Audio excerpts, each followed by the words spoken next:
नमस्कार बंधुरा village food with অপর্ণাতে তোমাদেরকে স্বাগত জানাই। আজকে দেখো আমি ফুলকপির পাতা নিয়ে নিয়েছি, এটাই তোমাদেরকে একটা রেসিপি করে দেখাবো। প্রথমে আমি পাতাগুলো দেখো এরকম করে ছাড়িয়ে নিচ্ছি, ছাড়িয়ে নিয়ে ভালো করে পরিষ্কার জলে ধুয়ে নেব।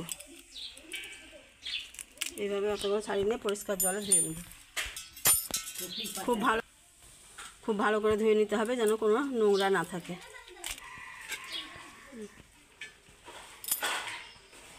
এগুলো কিন্তু ফেলে দেওয়ার জিনিস না, এগুলো তো আমরা চচ্চড়ি বানিয়ে খাবো।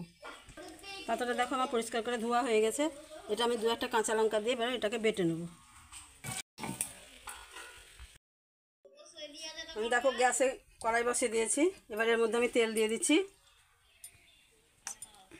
তেলটা গরম হলে এবার আমি অল্প করে কালো জিরা দিয়ে দিচ্ছি। দেখো এবার আমি তেলের মধ্যে কুচানো রসুনগুলো দিয়ে দিচ্ছি।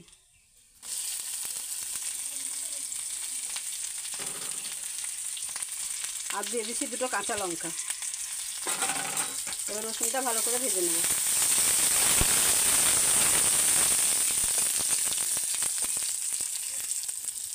এই রেসিপিটা অসাধারণ হয়, গরম ভাতের সাথে খুবই ভালো লাগে। একবার খেলে বারবার খেতে ইচ্ছা করবে। এটা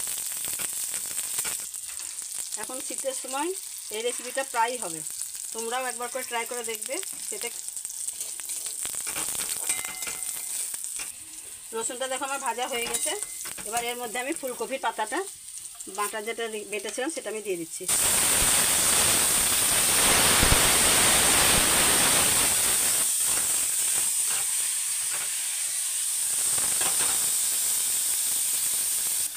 এবার এর মধ্যে আমি দেখো হলুদ দিয়ে দিচ্ছি পরিমাণ মতন অল্প করে,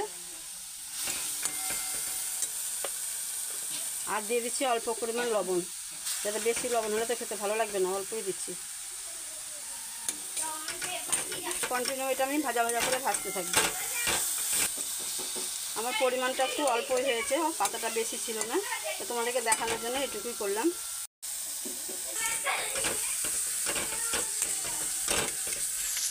এবার আমি দেখো 1 চামচ মতন চিনি দিয়ে দিচ্ছি।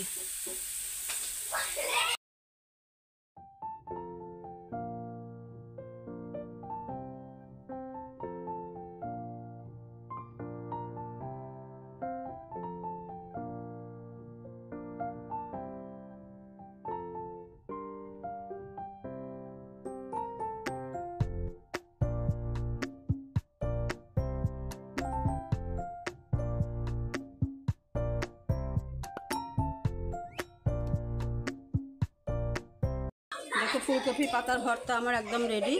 তোমরাও একবার করে ট্রাই করবে, ভালো লাগলে লাইক শেয়ার সাবস্ক্রাইব করে আমার পাশে থাকবে। ধন্যবাদ।